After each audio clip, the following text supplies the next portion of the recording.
Assalamualaikum warahmatullahi wabarakatuh. Selamat pagi semuanya. Kita lanjut lagi yuk guys. Kita bahas sejarah berikutnya. Siapa dia? Al-Ma'mun. Tahun 786 sampai 833 Masehi. Oh ya, ingat yang baru menemukan channelku ini, Panglima Seba, bantu di like, di komen, di subscribe, dan di share kalau perlu ya. Oke, terima kasih semuanya. Di kitab ini Al-Ma'mun dijelaskan sebagai panglima perang yang hebat. Selain itu, dia sebagai politikus yang cerdas, administratur.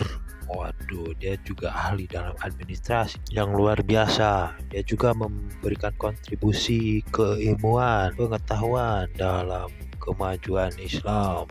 Keren guys, keren ya guys, keren dong. Dia juga guys ahli dalam penerjemah karya-karya kitab-kitab berbahasa Yunani dan Suryani. Nah, berbicara Suryani, di Indonesia ada yang ngaku-ngaku paham betul bahasa Suryani. Siapa lagi kalau Mama Gufron yang kemarin pernah viral itu guys. Makoli pisang goreng artinya ternyata. Jadi yang paham tentang bahasa Suryani itu bukan Mama Gufron ya guys, tapi Al-Ma'mun. Ini yang kita mau bahas nih. Buktinya Al-Ma'mun berhasil menerjemahkan kitab-kitab berbahasa Yunani. Salah satunya contohnya sebagai berikut: buku Hippocrates dan Gallienus.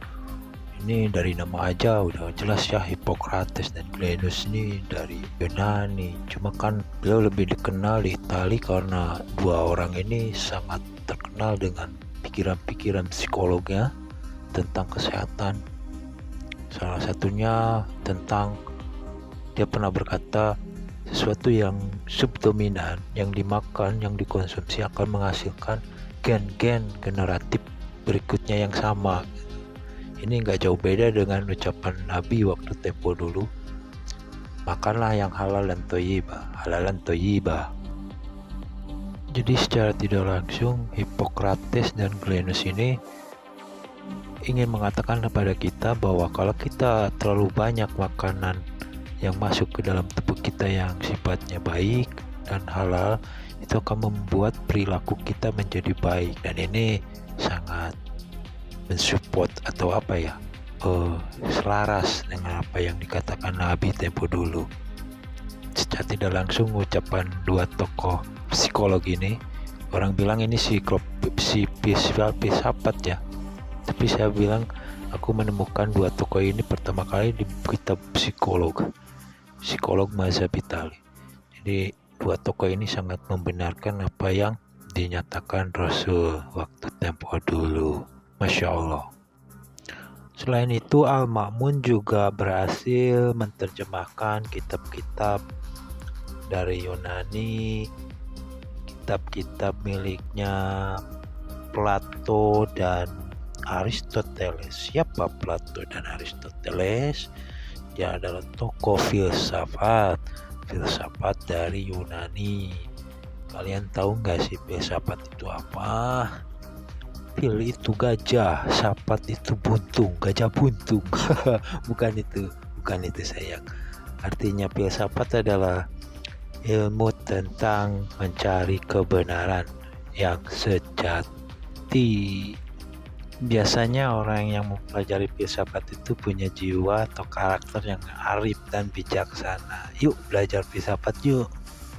Aku pernah dilarang oleh oknum Habib ya waktu itu, saya sebut aja ya Habib Rizik waktu itu, karena waktu itu kita nggak tahu itu Habib atau bukannya. Ternyata setelah dibongkar ternyata Habib palsu. Nah, dulu aku pernah mengikuti pengajiannya dan disitu aku masih ingat, oh filsafat itu menyesatkan. Ya udah, aku keluar dari pengajian itu karena bagi saya filsafat itu sangat membantu. Dan bahkan ada tokoh filsafat mengatakan filsafat itu berpikir. Nah, kalau artinya filsafat berpikir, Buat apa dong Tuhan mengasih akal? Bukan akal itu disuruh untuk berpikir. Tatafakarun, tadakarun itu kan perintah-perintah Tuhan untuk berpikir. Jadi terlalu naif, terlalu kanak-kanak, terlalu dungu, terlalu bodoh kalau ada orang yang mengharamkan filsafatnya. Otak kita dibekukan. Buat apa diciptakan otak kalau dibekukan? Aneh. Saya nggak sepakat kalau ada yang bilang filsafat itu sesat, karena saya pernah baca di salah satu pengantar filsafat. Jadi kan sebelum masuk ke buku filsafat aku selalu pengantar dulu yang dibaca, termasuk psikologi. Sebelum masuk buku-buku psikologi kan kita cari buku pengantar psikologi. Jadi kenapa harus beli buku pengantar? Karena agar kita tahu dari dasarnya dulu, dari nolnya dulu. Nah, ketika kita tahu, kita beli pengantar filsafat, kita baca, dan ada satu pernyataan seperti ini. Kamu tahu nggak, yang tahu betul rasanya jeruk adalah siapa? Apakah pemakan jeruk? Apakah petani jeruk? Apakah pedagang jeruk? Nah, di situ ada kalimat kayak gitu. Kalian pasti bingung. Sebenarnya sederhana. Sederhana seperti ini maksudnya. Kan yang ditanyakan adalah tahu rasa. Kalau tahu rasa berarti identik dengan lidah. Mana mungkin petani kayak Bang Turento dan lain sebagainya, itu kan fokusnya ke bagaimana si pohon jeruk itu subur, tidak kena hama. Itu kan fokusnya ke sana, pemupukan, pengurusan, pemangkasan dan sebagainya. Dia buang-buang waktu untuk, bukan buang-buang waktu sih ya, dia memakai waktunya untuk seperti itu, untuk mengurus pohonnya agar subur dan berbuah lebat. Nah, pertanyaannya kan kalau waktunya terpakai untuk itu, kapan dia makannya, kapan dia mencicipinya. Begitu juga pedagang hanya fokus ke jual beli jeruk, bagaimana jeruk ini laku ya, gitu aja mikirnya tuh. Kapan dia mau merasakan masuk ke lidahnya? Tapi kan yang pertama udah jelas, si pemakan jeruk otomatis dia udah masuk si jeruknya ke lidah, jadi dia yang tahu betul rasanya jeruk. Nah, ini pernyataan yang arif dan bijaksana itu seperti ini maksudnya, yang jawabannya itu sekira-kira tepat, akurat. Kan tadi aku pernah bilang, filsafat itu mencari kebenaran yang sejati. Nah, di antara pilihan-pilihan itu kan yang paling benar, mendekati benar itu adalah yang makan jeruk, bukan petani, bukan juga pedagang jeruk. Bahkan ada anekdot seperti ini ya, yang sering dijadikan lucu-lucuan, yang sering dijadikan humor-humoran. Ada kalimat seperti ini, antara ayam dan telur duluan mana? Kalau pertanyaan itu disodorkan ke filsafat udah rampung. Kalau ke orang-orang awam itu pasti bingung. Ayam dulu, oh masa ayam kan keluar dari telur dulu, oh masa telur kan keluar dari ayam. Coba tanyakan kepada saya, coba tanyakan kepada orang-orang yang ngerti tentang filsafat, dia akan langsung ketebak jawabannya akurat, tepat. Bahkan di dunia apologet mau apologet Kristen atau apologet Islam, itu sering ada kalimat seperti ini, mampukah Tuhan menciptakan batu yang sangat besar sehingga Tuhan itu sendiri nggak mampu mengangkatnya? Orang awam pasti akan bingung untuk menjawabnya. Di sisi lain, Tuhan maha segalanya.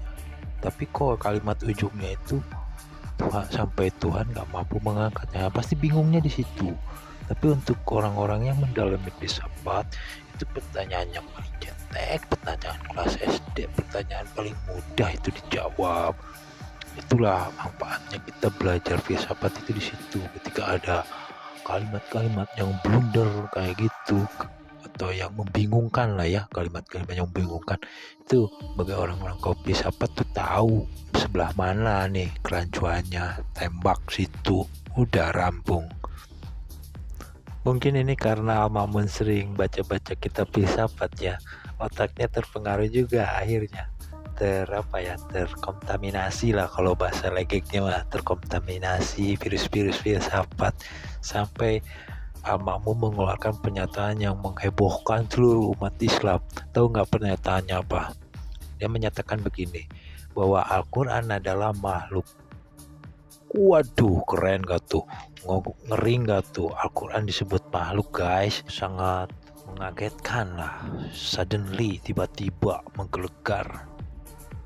Pernyataan Al-Ma'mun ini sangat ekstrim di zamannya ya guys ya. Karena waktu itu Imam Hanafi aja yang mengedepankan rasional, mengedepankan akal. Ini disebut Bapak Akal atau Bapak Royun. Itu nggak berani mengeluarkan pernyataan Al-Quran adalah makhluk.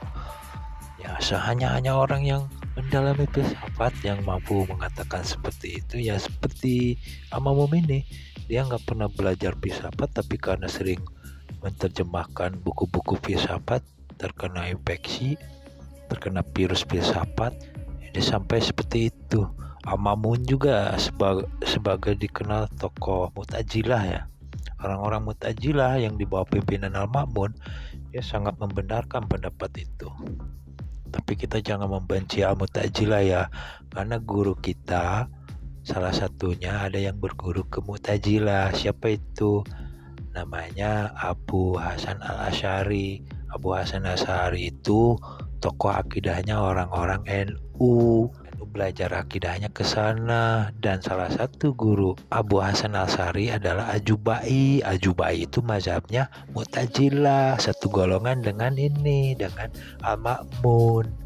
Makanya kalau ada orang NU yang filsafatnya tinggi, ngomongnya agak aneh, itu condongnya ke gurunya Abu Hasan Al-Asy'ari atau ke Al-Ma'mun ini. Beda lagi kalau condongnya ke Abu Hasan Al-Asy'ari, ya kalau lebih teduh, lebih enak didengarnya itu. Kalian mau ngikutin siapa? Mau ngikutin Abu Hasan Al-Asy'ari? Silahkan. Atau mau mengikuti gurunya Abu Hasan Al-Asy'ari yang saya bahas ini, Al-Ma'mun? Silahkan. Jadi gimana kawan-kawan tuh YouTuber dimanapun berada, setuju nggak kalau Al-Quran itu adalah makhluk? Kalau setuju komen apa alasannya, kalau nggak setuju komen juga apa alasannya. Oke guys, semoga kisah-kisah yang pernah terjadi di tempo dulu bisa kita ambil manfaatnya di hari ini, dan kita menjadikan inspirasi untuk lebih baik lagi ke depannya. Amin, amin. Oke guys, kita akhiri saja ya guys ya, karena materinya udah habis. Nanti kalau ada materi-materi baru tentang Al-Ma'mun, kita bahas lagi lebih luas ya guys ya. Ini memang agak unik ini tokoh Mu'tazilah, memang perlu dibahas kembali nih.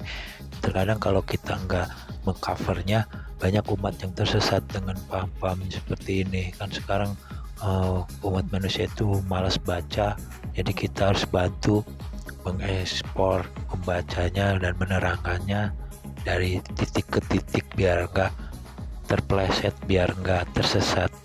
Oke guys, sekali lagi bagi yang baru menemukan channel Panglima Sabah, tolong dibantu di like, di komen, di share ya guys ya, agar channel ini selalu berkembang dan berkembang setiap harinya. Amin, amin, amin. Akhirul kalam, wabillahi taufiq wal hidayah. Wassalamualaikum warahmatullahi wabarakatuh.